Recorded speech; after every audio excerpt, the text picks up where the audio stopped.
And I also know for a fact that we have school districts that would love to partner with us in school health services.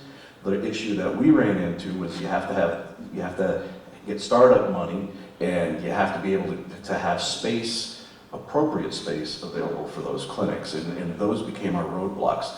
The community is willing, the resources are necessary for us to kind of get us there. And that was one of I was going to ask is, and don't take it personally, but the comment about inadequate health care, is it inadequate health care, or is it the inability and the access of getting to the health care that's available? I'd like to just address that quickly before the others who are much more expert in that area than I am. But from my perspective, having worked in this county for the last 12 years, and I've been in the healthcare system my whole career, access to healthcare is definitely a challenge, and we mentioned transportation. In terms of inadequate health care, I think of it in terms of a continuum on a scale of 1 to 10. It depends on what point in time we're talking about. We're talking about now compared to 10 years ago. We have much better access to health care in this county than we ever have before. We've got 2 federally qualified health centers. We've got a hospital that's expanding and renovating and improving quality of care. We've got Crystal Run Healthcare with all these specialists that have come up to Sullivan County to serve. I would say 6 years ago when we did our community health assessment, the #1 reason why people traveled out of the county for healthcare was because they had no access to specialists. Now that's much improved. We have much more primary care offices than we used to have. The Greater Hudson Valley Health System has primary care offices, and I'll let Dr. G talk about that, but we have much more access to care. And I just want to say, are people going when they need to go, if they have the means to go, in terms of prevention? Do they have Are they time? ignoring, or do they have time and resources, and do they have transportation? Because sometimes they just don't have it. Some people also the ignore time. their health until it's too late. Right. Or they ignore because Right. they just don't have the time, and they don't have a sitter, and they've got the second job, and they're not going to take off on that second or third job, and they know they're sick, but they're going to go to work because they're There's sick. a lot of because stress out there, yes. Yeah, I think maybe the problem started many, many years ago. How organizations, hospitals and stuff work is essentially they take care of the acutely ill, right? And then insurance companies and Medicare and Medicaid pay for people who are sick. They don't pay for people who are well. In fact, there was just finally legislation put through that Medicare and Medicaid will pay. We have very great diabetic educators in our organization who teach about nutrition and how to take care of your diabetes. Did you know that Medicare and Medicaid wouldn't pay for a patient who's pre-diabetic to see our diabetic educator? That you actually had to become diabetic before they would pay for someone to see a nutritionalist or a diabetic educator. So that finally has gone through. But I mean, it doesn't make any sense, right? I mean, the time to help somebody learn about diet is before they become diabetic. So I think when we talk about community health and sort of where this shift in healthcare is going, right, from paying for procedures and taking care of sick people to somehow compensating organizations for keeping people well, it's just how do we get from here to here that is this big struggle. DSRIP is a part of that, where the state says, look, we're willing to pay money for you guys to work together and come up with great ideas to improve health. Eventually, we have to get to a place where we're supporting financially people being healthy. Why can't you write off on your taxes joining a gym? Why can't you, you go to the farmer's market and you buy healthy food? Why can't you submit that to your taxes and say, oh, by the way, take off 5% of this because I'm eating healthy? There are ways to incentivize people that the government can work on, with taxpayers' money that will improve health. I think getting from what we do now to where we really need to be, because if we don't, we'll bankrupt the system, right? I mean, no matter what kind of health care coverage people will have, whether there's a one-state coverage or if it is like it is now, people are getting, baby boomers are getting older, there's a lot of medical problems that people have, and if we just continue to do what we do, we'll bankrupt the system. We have to move towards, and the big bang for the buck is in newborns and in breastfeeding, and, so I mean, it's early interventions that will help, but not what we're doing now. Quick comment? Yes. I just want to mention, going back to that 2014 notion of creating that culture of health and asking for people to truly go out into their communities and look at their ways and groups that they're involved in that can take health as an initiative, as a priority. Is it your church? Does somebody step up as a deacon or an elder in your church or your temple, somebody in your religious community who steps up and says, I'm going to be an advocate for health in this group right here, and we're going to change some things. We're going to talk about what our coffee hour looks like after church, or we're the Little League, and we're going to talk about what sugary beverages we're serving during the games and how we can change that. Everybody has to take that little piece of it and bring it back to your own communities and your own circles to make those changes so that we can proactively change the culture of health in Sullivan County. And I think that's why a lot of you are in this room right now. And I'm looking directly at Gail. Gail is our visiting dental hygienist at the WIC Clinic. She is a volunteer. She is on her own time coming to the WIC Clinic 2 to more times a month to do free oral health screenings for pregnant women, infants, and children, and doing dental education. She's doing it because she knows the need is here. She's doing it because I'm just so glad she's doing it. She's coming to our clinic and providing an amazing service. And I just hope that more people in the community find that calling. What is it that you can do to truly help change the culture of health here in Sullivan? I know that you can. I know that you have something. Martin, Just a quick example as well. When you asked before about, and I don't facilitate SALT, we're a group, we're a collective. So I'm flattered, Kathy, but again, I'm a small potato. But one thing that did happen as a result of that collaborative, there was very recently, in the past 2 weeks, a person who had lost a child after 2 weeks of life on this earth, and went into a depression, lost a job, and on, got in arrears in rent, and ended up owing some money to her landlord who was getting put out. Okay.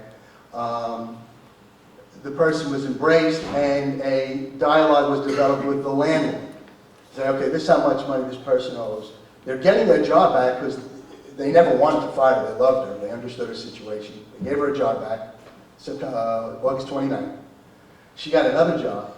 She's back on her feet after being treated for some severe depression, for obvious reasons. And rather than ending up in a service, rather than ending up in an office, the person was able to broker a deal with the landlord saying, if I do A, B, C, D, and E, can I stay? And it was all doable. And it was just a dialogue. And the first thing the landlord said was, I don't want to evict her. All right? So there are basic things that lead to prevention across the board that can prevent people from being evicted and not being an economic burden on the county. All right? There are things that can be done to prevent a lot of things. And I'm going to hate myself in the morning for saying this. But there isn't, an economy to pay, that drives whether or not we get services. And we sit here today begging you to make us accountable. We need you to make us accountable. But in the same vein, we all need to make some other folks accountable by getting together and being, a united voice. So it's very telling to see. I work in a lot of communities. I work in the city of Newburgh, I work in the city of Port Jervis, Middletown, Bronx, Brooklyn, and it's very rare to see this many folks who have this type of buy-in to a community at a table, unconditionally. And we can do good things, and there are great things happening, and they'll continue. I think I'm going to give a plug. I'm going to get a question. I think of Sullivan Renaissance. I don't know how many people are involved in Sullivan Renaissance in this community. And the idea is that everyone took a stake and a part in it. It wasn't about finances, but it was about changing the culture of how the county was looking. And it was everyone saying, okay, I'm going to do a little part and a little part. And it was just suddenly, a neighbor saw what another neighbor was doing, and people started cleaning up. And I wonder if we can change the culture of the county. And it's not always about money, but it's just changing the culture of, okay, we're going to eat better, we're going to exercise, or we're going to make sure that we take advantage of the health clinics that are available. Or we're going to gather with a neighbor and we'll drive a neighbor over if we don't have the transportation yet in place. So I really think it's again, it's always easy, and again, I can appreciate the stories we run every day about people with the difficulties, but I do think at times it's a mindset of in the county, and it's quick to just say, there's a problem. And there's a problem, but it's not always somebody else's fault. Sometimes it's us saying, okay, what can we do inside to fix that problem? All right, that's my, I'll get off my soapbox. Dustin, gentlemen, right here. Hi, good evening. My name is Juan Goizueta. I'm a nephrologist. I've only been here for 20 years. The reason I say only is because some of my colleagues have been here longer. Dr. Siebert and Dr. Salzberg and Dr. Scheinfeld, who's not here now. But I wanted to tell you that when I hear of the grades that this county has received or receives, I feel somewhat responsible for it. Okay, of course, I don't have control over any of this, but or maybe just a portion of it, but I still feel responsible for it because I'm part of the medical establishment here in this community. So, being responsible, I feel a bit frustrated because we are in that position. And I was asking Les here, how long have we been at this level? And he mentioned, well, you guys mentioned 2 years, but I think it goes a lot longer than that. At least 8. Right, yeah. So my question, the frustration grows even more because, if it's been at that level for 8 years, what is our tolerance level? Now, Marty, you say that, you have to be held accountable, and I think that, that's all in all of us, and we can't just accept this state the way it is. We have to look for something to move on to. We have to set a goal, and to be in that level for the past 8 years or more, I think it's obviously, for me, it's frustrating. It's not acceptable. But the observation that I want to make is this.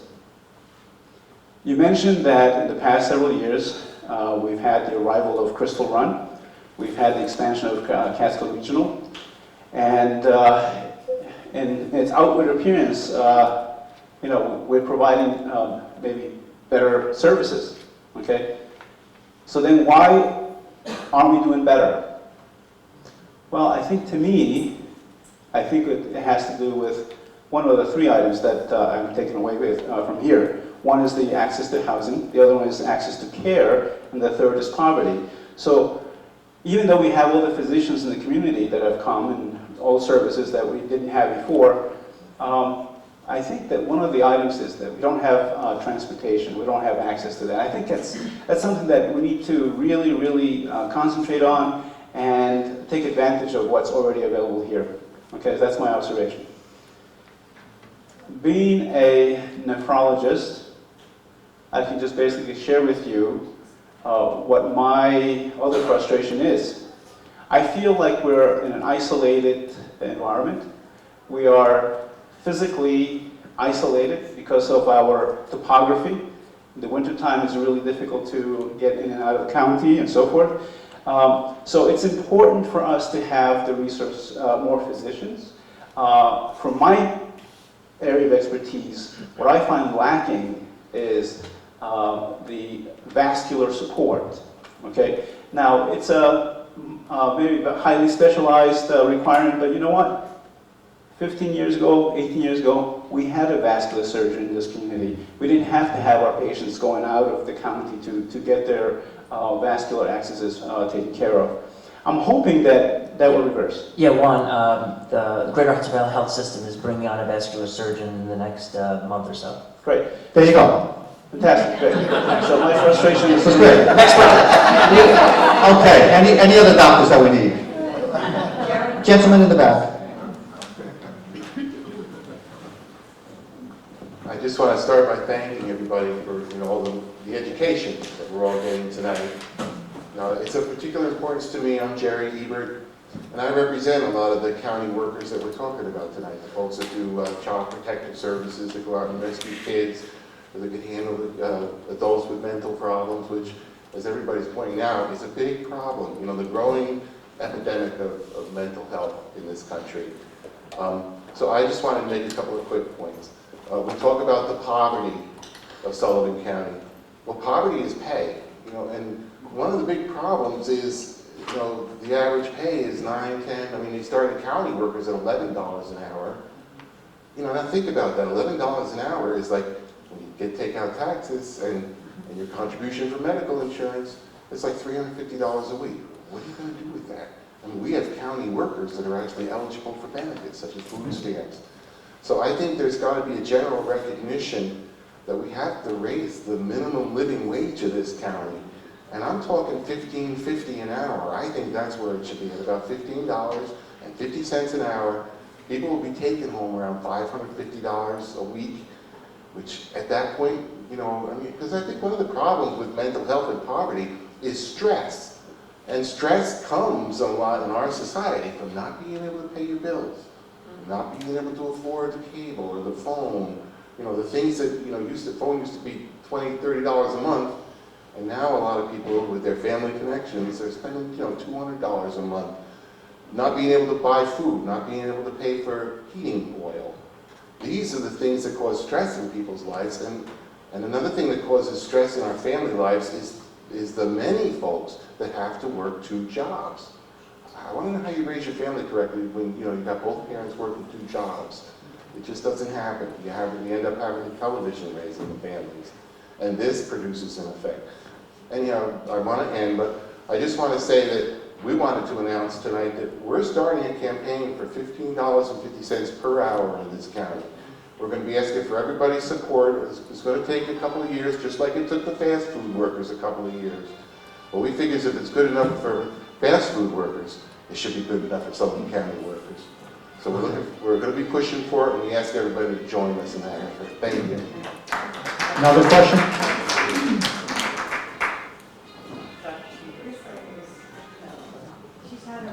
Yeah. Just We'll get to quick, everyone. I just wanted to follow on Mrs. Malik's comment on school-based health, because I built a school-based health center in Otsego County and saw what it did. There was no tax impact on the school district or the taxpayers of the district, because it has to be separated from the district. And I received money from a community schools grant that I wrote. We got money from SEPU. My state senator and my state assemblyman were very generous to me, and we built this facility. And the impact of this is so great. In the Catskills, in the upper Catskills, the partner is Bassett Healthcare. The employees that were in my district were Bassett employees. Every child got a real physical from a real Bassett employee, a real qualified medical person, and they got a mental health screening. And this was not a social welfare program. Part of the real expense of this is that children who have health insurance, their insurance is billed. Children who don't have health insurance are taken care of free of charge. However, the families are counseled on how to get involved with Health in New York or Obamacare or whatever. So over a period of 4 or 5 years, the program starts to break even. And there are all kinds of wonderful effects, because, as Pramila said, if a mother has to take a child to Liberty to get an immunization and she doesn't know when she's going to get back, she has to take all 3 children out of school, and they all miss half or a whole day of school, where you could just walk down to the school-based health center and get your immunization and be back in class. One of the very few things that deals with student achievement that is data proven is time on task.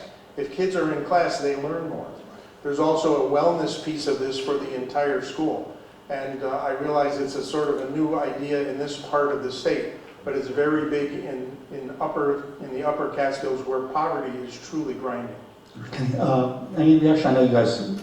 I love the idea of school-based health. I can't tell you how many times in the WIC clinic a mom comes in, and we need, of course, to get her in for her next WIC appointment, and she's debating whether or not she's going to go to her next OBGYN appointment, or she's going to get checks for food, because she can't leave her employer twice in 1 week, or she has to pull children out of school for the WIC appointment, and she's, again, in a bad situation. So And take a day off from work on top of it. Well, correct. And we're serving the working poor, but yet we serve the working poor from 9 to 4 when they're working, or 9 to 5. It just is a disconnect. One of the things that we do in public health for immunizations is we go to the schools. many times. If we get a phone call, we have these new immunization requirements this year for entering 7th and 10th graders, I think, for yet one more required vaccine for school entry. And rather than, one school having 20 kids that they had to exclude from school because their parents could not get them to a doctor's appointment soon enough or had no way to access that care, or requiring them to come to us in Liberty, we sent a nurse to the school and provided 20 immunizations for one district, and we No did charge. that for a couple of. And there's no charge for the parents? No charge, no charge. We get the vaccine for children free through the state health department. But the school-based health center concept has been tossed around before in some planning meetings, and it's something that we probably should take a closer look at. I know many of the grant opportunities that come our way sometimes are time limited, the turnaround time, or you have to have a certain population size in order to be eligible. But if there's some specific rural school-based health center grants available, that's certainly something that we should take a look at with our school officials. Dustin up front, too? Captain Siebert, Captain Siebert, I was recruited by the hospital in '91 because there was no oncologist here for 10 years. And that's how I got here. I came up from New York. But 10 years ago, due to personal problems, sickness in my family, that I decided to take off my oncology hat. And I thought my heart would stop bleeding, but it hasn't. And I'll just tell you some of the reasons why my heart still bleeds with the poverty in the county. The first is access to medicines, needy medicines, like, for example, insulin. There are people in this county that ration their insulin, don't take their insulin. Their sugars are very high. They can't afford any of the new diabetes treatments that you see on the TV. And it's not saving money because these people will be seeing Dr. Goizueta because they'll be going into kidney failure, they'll lose their eyesight, they'll lose their limbs. So I don't know the answer. Maybe we can get a big grant for the diabetes. And we have a very high incidence of diabetes because of the obesity and the diet. Smoking is a big problem in the county, and part of it, I think, is the lack of jobs, boredom. People work in the camps in the summer and the winter, they just sit around. They say, there's nothing else to do, I'm stressed out, so I'm going to smoke. So the obesity and the smoking, many of the children eat in the gas station. They buy a Coke and chips, and that's their breakfast. There are a lot of gaps in care. I remember when I first converted over into an internist, a gentleman came in, no insurance, he was in a wheelchair, he had rheumatoid arthritis, said he couldn't